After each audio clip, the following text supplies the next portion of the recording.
Boker Tov. Dans Parashat Behar, nous avons lié la terre avec l'homme, les règles de vente de terre, aux ventes d'un esclave, d'un serviteur. Et la Torah nous dit qu'un homme qui marchande, qui fait du commerce avec les fruits de la Shemitah, ça ne lui portera pas bonheur. En fin de compte, il arrivera à une situation où il vendra sa maison, plus que ça, à tel point il devra vendre sa fille parce qu'il n'a pas de quoi la nourrir, et arriver en fin de compte à se vendre lui-même comme esclave. Cette idée, elle est folle, de comprendre, d'essayer de comprendre comment est-ce possible qu'un homme se vend, un homme qui prend sa liberté et que pour de l'argent, il a besoin d'argent. Nous tous, on a besoin d'argent. Mais est-ce qu'un homme vend sa liberté pour de l'argent, c'est-à-dire être esclave, c'est ne plus être libre, ne plus avoir un moment à toi, 24 heures sur 24, 7 jours sur 7, 365 jours dans l'année, tu appartiens à quelqu'un. Ton temps lui appartient. Comment est-ce possible qu'un homme peut se vendre? Comment ça existe? Ça devrait être pour un homme comme s'il se suicidait. Et c'est vrai, c'est difficile de comprendre comment un homme peut faire ça, mais on peut comprendre une chose, comment ça fonctionne dans la tête de l'homme. Le Yetzer Hara, le rôle du Yetzer Hara, nous on pense toujours que le Yetzer Hara, c'est un ami sympathisant qui te dit « Allez, allez, viens, on va déconner un peu, viens, on va faire quelque chose. » Une petite bêtise charmante, on va kiffer. C'est pas ça le Yetzer Hara. Le Yetzer Hara, il est beaucoup plus ruse que ça. Le Yetzer Hara, il va te donner un sentiment, toi, que tu es obligé de le faire, que ça te manque, que tu as une envie et que si tu ne le fais pas, tu vas devenir fou. C'est un espion, le Yetzer Hara, qui est en toi, qui te convainc que tu te fais du mal si tu ne fais pas ce qu'il fait. Si tu ne fais pas ce qu'il dit, tu te fais du mal. Tu as des excuses aussi. Les excuses, c'est après. Mais l'idée du Yetzer Hara, le Yetzer Hara, il ne vient pas te dire, viens faire une avéra. Il vient te montrer que tu n'es pas bien tant que tu ne l'as pas fait. Ça, c'est Yetzer Hara. À tel point que cet homme, ce petit homme, qui a vendu des fruits de la Shemitah, quand il n'avait pas le droit de les vendre, il fallait les donner aux pauvres. Il va l'enfoncer tellement dans les ta'avot, dans les tentations de l'argent, il va le mettre dans une situation où il dit « Je suis obligé de me vendre, je suis obligé de me donner à quelqu'un pour qu'il me gère. » Vous avez compris ça. Un homme se bat pour une indépendance. Les jeunes, qu'est-ce qui se passe? Comment ça se fait qu'un jeune, il quitte la maison de ses parents à 18 ans, 20 ans, il se loue un studio, il doit payer, et pourtant il a chez ses parents sa chambre, son lit, tout, parce qu'il veut retrouver une indépendance. Comment est-ce possible que dans les parallèles de la société, nous avons des hommes qui se vendent? Donc on voit que tout c'est dans la tête. C'est-à-dire que ces hommes ne pensent pas une seconde qu'ils sont capables d'assumer leur vie tout seuls. Et ça, c'est Yetzer Hara. C'est même pas une question de manque d'émouna. C'est de penser que c'est le seul moyen pour me sauver. Le Yetzer Hara dans la vie, il nous rend prisonniers. Du moment qu'on dépend de lui, il veut une chose, il veut maîtriser nos pensées et nos actions. Il veut qu'on lui demande conseil à chaque fois avant de faire quelque chose qu'on lui demande. Et c'est sur ça qu'il s'attrape tout le temps. Et c'est pour ça qu'au début, le Yetzer Hara, il vient te dire fais des mitzvot. Viens ici faire des mitzvot. Pourquoi? Parce qu'il veut gérer ton plan du temps. Et quand il a commencé à gérer ton plan du temps, c'est là qu'il te laisse plus sortir. Au début, il te gère, et après, il te laisse plus penser librement. C'est pour ça que nos sages nous disent que la plus belle chose d'un homme, c'est qu'il devient libre. V'yatzeach hinam en kasef. La shana shishit. À la fin de la Shemitah, yetzer hinam. La sortie, c'est de se retrouver à toi-même.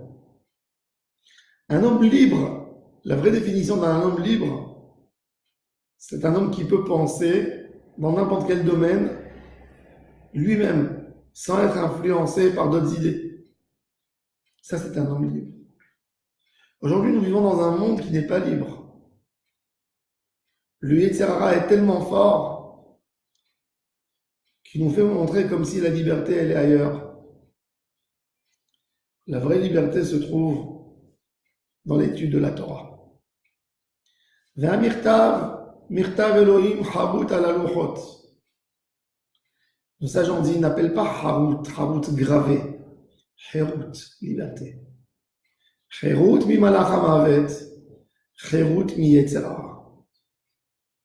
Tant que tu t'accroches pas à la Torah, tant que tu graves pas les lettres de la Torah sur ton cœur, tu n'arriverais jamais à penser librement. Cette tentation du Yetzer Hara ne va pas cesser de te creuser dans la tête et de te faire du mal et de t'empêcher à arriver à ta destination, à la bonne destination que tu voulais arriver. Pensez, nous tous on pense, on veut tous s'améliorer sur certaines choses. Chacun a de quoi améliorer et chacun a où avancer dans la vie. Mais pourquoi on n'avance pas si vite? Pourquoi le changement n'est pas radical chez nous? Parce que le Yetzer Hara essaie de nous convaincre à chaque moment qu'on n'est pas capable de faire le changement, que ça ne durera pas longtemps, que ça viendra demain. C'est-à-dire que nous n'avons pas une pensée libre. T'es pas prêt, etc. Mais en tous les cas, nous ne sommes pas libres. Nous ne sommes pas des hommes libres. Nous ne sommes pas des hommes libres parce qu'on ne peut pas faire avec notre Neshama ce qu'on veut. Et c'est pour ça que le but de tout, c'est Harut ala luchot. Ça, c'est le lien de la Torah Kedosha. On a besoin de savoir une chose. Quelle est la volonté de la Neshama? Tout ce que la Neshama ne veut pas, et on essaie de lui proposer, c'est contre elle.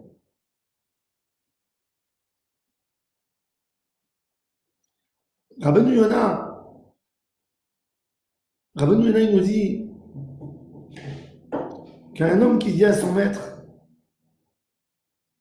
je ferai tout ce que tu m'as dit, sauf une chose, Parak Ol Adonav Me'alav. Il a enlevé toute cette peur et toute cette soumission qu'il avait par rapport à son maître. Je ferai tout sauf une chose. Et ça, c'est exactement ça ce qu'il nous dit le Yetzer Hara. Le Yetzer Hara, il dit, je fais toute la Torah, mais sauf ça tu peux pas. Quand même, laisse-toi une petite chose. Là, il t'a enlevé la soumission à Hachem. Et c'est pour ça qu'on a besoin de faire un matin de Torah, ne pas trop penser. De dire comme le Bnei Israël, Naaser et Nishma. On accepte tout. On va rencontrer des difficultés, c'est sûr. Il va y avoir de grosses difficultés pour changer d'un jour au lendemain, d'enlever nos tentations, ce qui nous embête, ce qu'on sait qui nous fait tellement mal. C'est dur, on va lutter, mais on est soumis à Hachem. Tout dépend de cette idée de soumission à Hachem. La question, c'est pas est-ce que tu vas fauter ou tu vas pas fauter. Ça le laisse après. Ne te dis pas jamais je ne pourrais pas y arriver. Parce que quand tu dis je ne pourrais pas, c'est-à-dire que tu n'acceptes pas la volonté de ta Neshama et tu n'acceptes pas la volonté d'Akadosh Baruch Hu. Se décider une chose dans la vie, je veux faire la volonté d'Hachem. Ça, c'est Matan Torah. Je veux faire la volonté d'Hachem. Évidemment que je vais tomber une fois ou deux, et peut-être plus.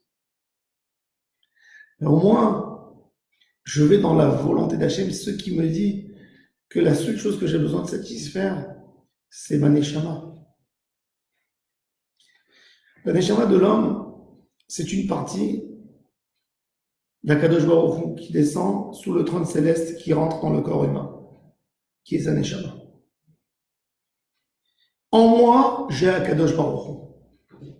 Je dois faire tout pour que mon corps soit le meilleur allié d'Akadosh Baruch Hu. Que mon corps soit le meilleur allié de ma Neshama. Parce que quand ma Neshama est écœurée de ce que mon corps fait, ils ne peuvent pas être des alliés. Le Horé d'Hachem, il n'a pas besoin d'aller trop loin. Il doit penser sur une chose. Comment mon corps soit le meilleur allié de ma Neshama qui est en moi. Qu'il y ait un désaccord entre eux, que chacun tire vers un autre endroit. La source des problèmes de l'homme, des malheurs, des idées tordues, c'est quand le corps va en désaccord avec la Neshama. Et il est perturbé. Il est perturbé parce que il ne sait pas vers où il va. Le Yetzer Hara, quelque part, lui dit, t'es obligé d'être dans cette situation. C'est-à-dire que le Yetzer Hara le met en esclavage. Le Yetzer Hara, c'est lui qui le met en esclavage. C'est pour ça qu'on va aller directement, on va se battre. Et on va aller dans les points les plus difficiles. Où le Yetzer Hara nous a fait tomber, on va aller là-bas pour enlever ces idées tordues qui nous a mis sur cette avéra. Et c'est pour ça que la Gemara nous dit Ezeubal Teshuva Gamon, c'est quoi le grand tzaddik qui a fait une Teshuva? Quand il est arrivé à la même tentation qu'il avait quand il a fauté la première fois, il est passé à côté. Il aurait pu faire. Il était dans toutes ses forces, tous ses moyens. Et il n'y a rien qui l'empêchait de faire la avéra. Et il s'est empêché que pour l'amour d'Hachem, là, il a atteint le plus haut niveau de Teshuva. Pourquoi? Parce qu'il a dit au Yetzer Hara, je n'ai plus besoin de ça. C'est pas toi qui vas me dire que j'ai besoin, que sans ça, il y a quelque chose qui me manque, que je suis manqué. On arrive, on s'approche, Matan Torah, la fête de Shavuot, ce grand jour, on va reprendre la Torah sur nous. On va recevoir la Torah. Et c'est important de comprendre qu'on peut tout gagner. On peut toujours gagner. Et on va gagner. Mais dire au Yetzer Hara, tu ne m'auras pas. Même si j'ai fait une avéra 50 fois dans la même avéra. J'ai refait. Je vais arrêter. Tu ne m'auras pas. Un homme qui a mangé de l'ail, et il ne sent pas bien, c'est pas agréable dans sa bouche l'odeur de l'ail. Quand il sort dehors, tout le monde sent l'odeur. C'est parce qu'il a mangé de l'ail une fois ou deux fois, il va continuer à manger. De toute façon, non. Je le réparais pour ne plus sentir de l'ail. Donc, même dans la Havera, t'as fait. Et alors si j'ai fait? Alors si j'ai fait, j'ai plus espoir. Bien sûr, j'ai espoir. Mais d'expliquer au Yetzer Hara, c'est possible de vivre sans le faire, oui. Tu me diras pas toi que j'ai besoin. Ça, c'est la vraie lutte. C'est soumission à Hachem. C'est satisfaire ta Neshama. Pas écouter ton corps, écoute ta Neshama. Ça, c'est le vrai Ben Chorin, le vrai homme libre. Quelqu'un qui entend sa Neshama et passe encore le corps, il essaye de forcer toujours par ses envies. Et la Neshama, elle te donne l'idée claire. Elle parle à voix basse. Il parle à l'intérieur, de l'écouter et d'essayer de se rapprocher d'elle. Chez Mizaki, autant d'écouter notre Neshama et d'être nous tous des hommes libres. Amen. Amen.